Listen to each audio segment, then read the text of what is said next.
Hello and welcome to a new Python coding challenge. Every day we hear about energy efficiency, environmental impact, and green future. So why not apply these concepts also to numbers? To explain things more easily, let's look at three examples: 125, 14, and 30. Next to each of these, we can write their factorization. In particular, we have 5 cubed, 2 times 7, and 2 times 3 times 5. I can also tell you that 125 can be classed as efficient, 14 as neutral, and 30 as wasteful. Any guesses as to the criteria I used?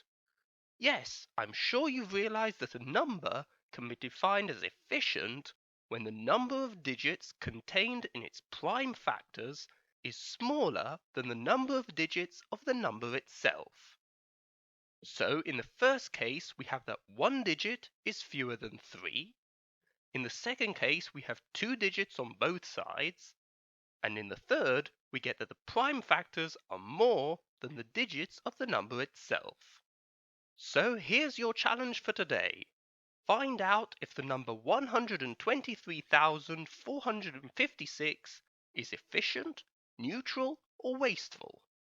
As a bonus challenge, you can also attempt the number 12,345,678. But watch out! Depending on how efficient your code is and how powerful your computer is, the answer may take some time to compute. Having said that, don't forget to check out previous challenges as well as my coding tutorials if you need any hints. And I look forward to seeing you all next week for the solution. Until then, make sure to like, share and subscribe. And, as always, happy coding!